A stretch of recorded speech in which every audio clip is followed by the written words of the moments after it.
I'm Dave, and this is Logan, out once again for a walk in the New Forest. Thanks for joining us.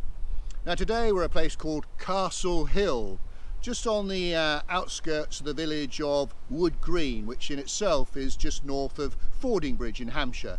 In fact, we're right on the northwest edge of the New Forest itself. Now today we're going to be doing roughly a 3-mile circular route, starting from a absolutely gorgeous viewpoint at Castle Hill, then passing by the location of what was once a Norman castle.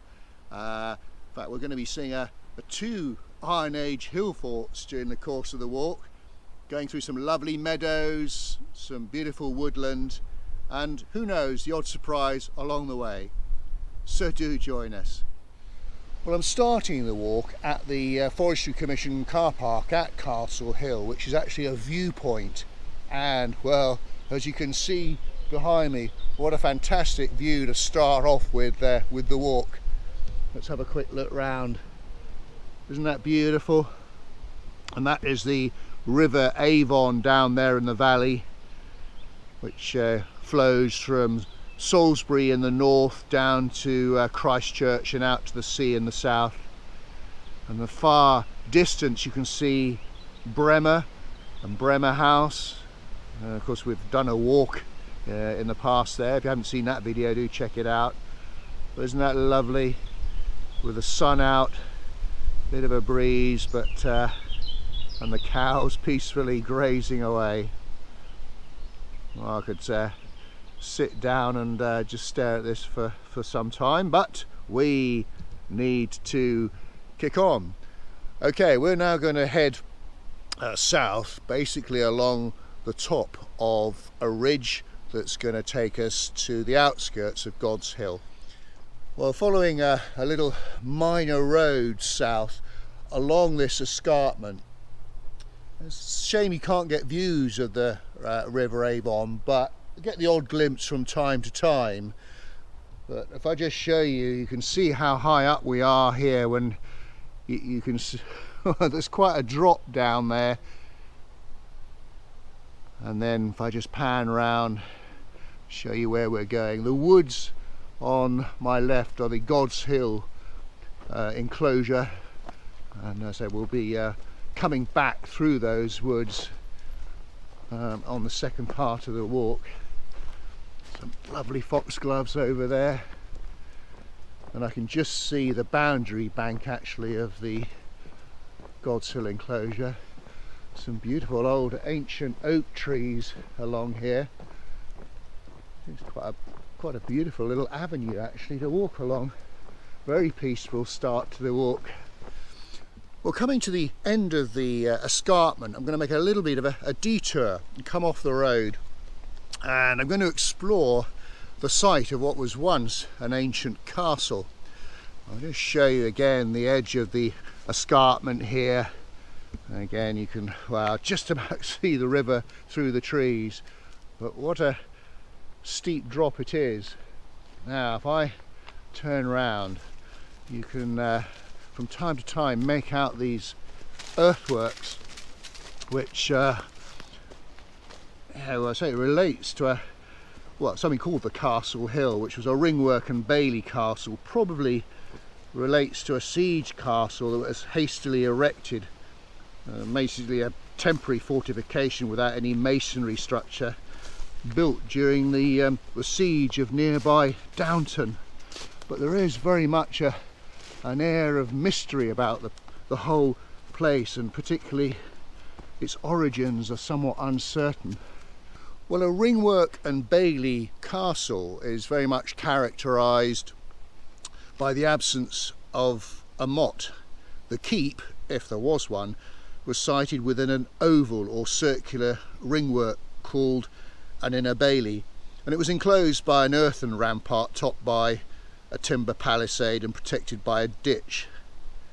And the earthworks look as though they comprise a ringwork or inner bailey and 2 outer bailies on this site. I'll try and put a picture up showing you the site, but just turning around here, very much the trees and bracken and bramble make it quite tricky to make out things. But we'll see how we get on. Well, here we are at what looks like the central part of the most southern end of where the castle was. If we pan round, it is quite difficult to make out some of the earthworks with all the trees and bracken and bramble. And there may well have been an Iron Age Hillfort here before, and even the Romans might have been active here. Indeed, there's some suggestions that the Norman castle might not have even been completed, or was certainly partially destroyed. And then it was used as a location for a forest lodge, and then there was gravel extraction here. So, as I say, with so many uses over the years, it's been quite difficult for archaeologists and historians to work out which bit relates to what. But it's certainly a pretty good place to build a fortification, because on the western and southern sides you've got this escarpment, which is easy to defend, and then you've just got to worry about the western side really. But let's have a little bit more of an investigation, working our way through here. I say, this must be a great place to come if you're a kid, to explore. And a few dens could be made out here. Let's have a look over here, shall we? This looks interesting. Some sort of gap in the embankment. Now, whether that would have been an entrance, I don't know. Logan's going to investigate. Logan, this way. Come on. We're going to go this way, fella. Come on. Well, I've had a little bit of a climb down the embankment just to for a bit more investigating, and I don't think I'm going to go any further because I'll never make it back up. You can just about make the river through the trees there, and yeah, what a great place for kids to come and play. A couple of swings have been built on or strung up on those branches there. Brilliant. Right, okay, we are now going to continue heading south.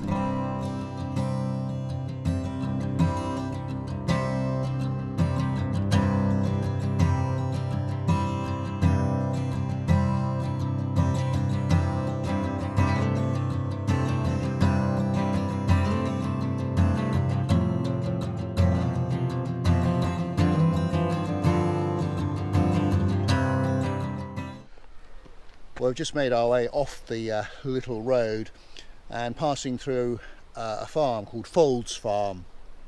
Shortly we'll be going out into the countryside proper, as it were. But as we come through the farm, it's a delightful little stream that we're just about to go over. And this actually flows all the way from Deadman Bottom and Millersfield Bottom in the east, and eventually flows out into the River Avon. But isn't it pretty? Well, the sun's really come out now. It's becoming quite a glorious day. I think the predicted temperature later on is 22, 24 degrees. But just come through the farm and look at some of the views I'm seeing. A couple of equines come to say hello. I'm not going to get any closer because they're not New Forest ponies as such. There'll be horses that are in the livery yard here. Fir tree field, I guess that's because of the fir trees there, but what a beautiful view. And a little valley there, and that's the Godshill woods in the background. Quite beautiful. Right, we're going to carry on and head up in this direction. A lovely old oak tree again.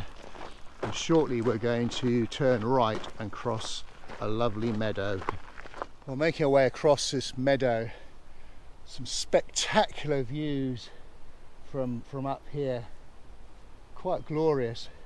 Now, just by this little fence here, just as we were coming across, I spied this lovely roe deer. I managed to put the GoPro down, grab the camera. Hopefully I've got a couple of pictures using the the zoom lens. If I have, I'll put them up. But lovely sight. Okay, we're going to head down into that corner there, make us way into some woodland.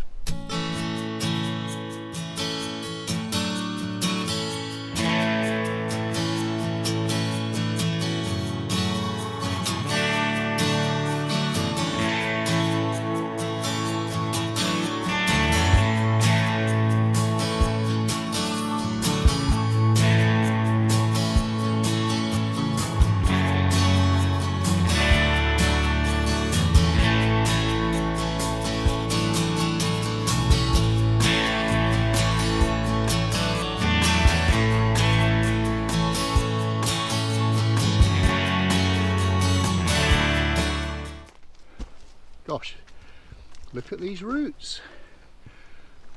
Isn't that amazing?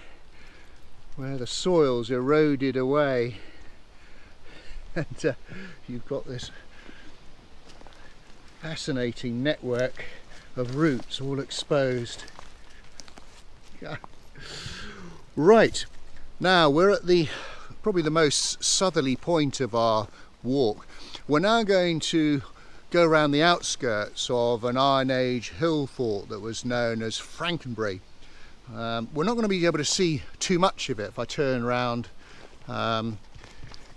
because it's all on private land and this is the very edge, so we're only going to be able to see the southern boundary edge. But as I said, it's about 11 acres with natural slopes on the south and west sides, and the northeast side would have been defended by your normal rampart and ditch. Apparently they have found traces of roundhouses, granaries and buildings within it, and as I say, an Iron Age Hillfort, but alas we can't explore in there because it's on private land. Okay, well, we're now going to carry along, I say, circumnavigating this old Iron Age Hillfort and follow this lovely little path that takes us. Let's say we're on the edge of this little escarpment as well, and it's going to eventually take us to the outskirts of the Sandy Balls holiday camp. Always gets a titter when you say that name, but the name originates back to the reign of Henry VII, when the area was known as Sandy Ballas. Basically there was a sort of dome-shaped sand and gravel outcrop on the western side of the area. Now in 1919 the estate had to be sold to pay for death duties for Sir Edward Hulse in World War I, and it was bought by a chap called Ernest Westlake, and he bought it for basically the newly formed Order of Woodcraft Chivalry, which was a scouting light movement founded in 1916. 12 camping huts were built in 1934, and the holiday centre basically grew from there. It's now owned by a large company called Away Resorts Limited.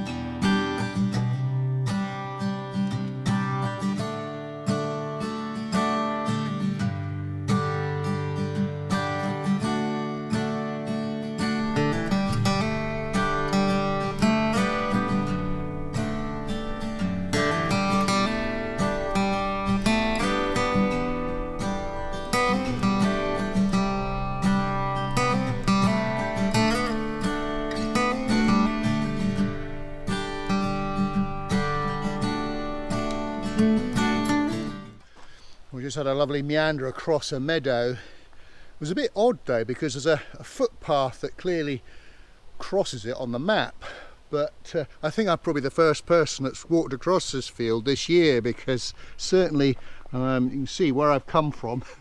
There was no obvious gap in the meadow at all, but we had virgin meadow to ourselves.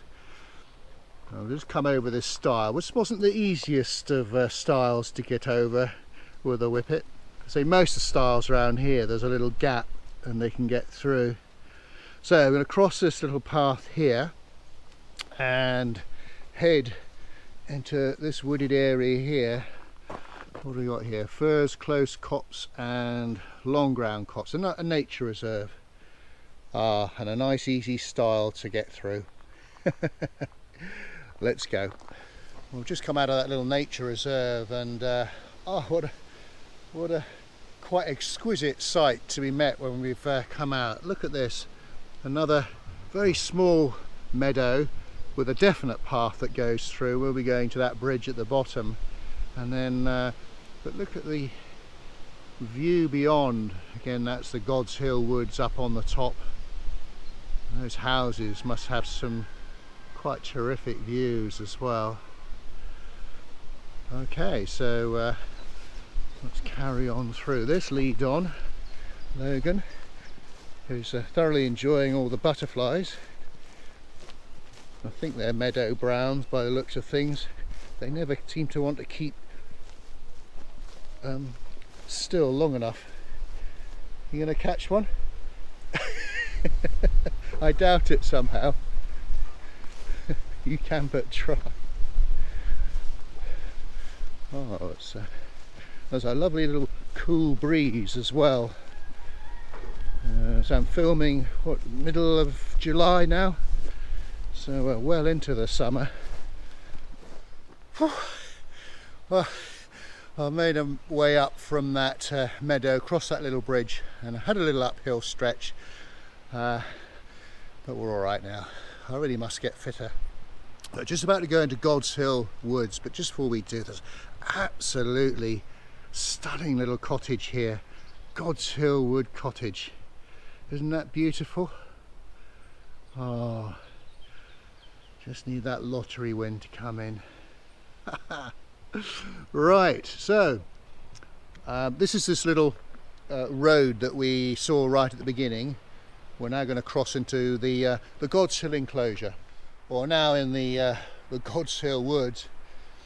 Now the Godshill Wood enclosure and the Godshill enclosure were both created at the same time as one, well, big enclosure in 1810 with a wide driftway in between, and it originally was oak and beech, and then in the 1900s further broadleaf trees were added, things like sweet chestnut.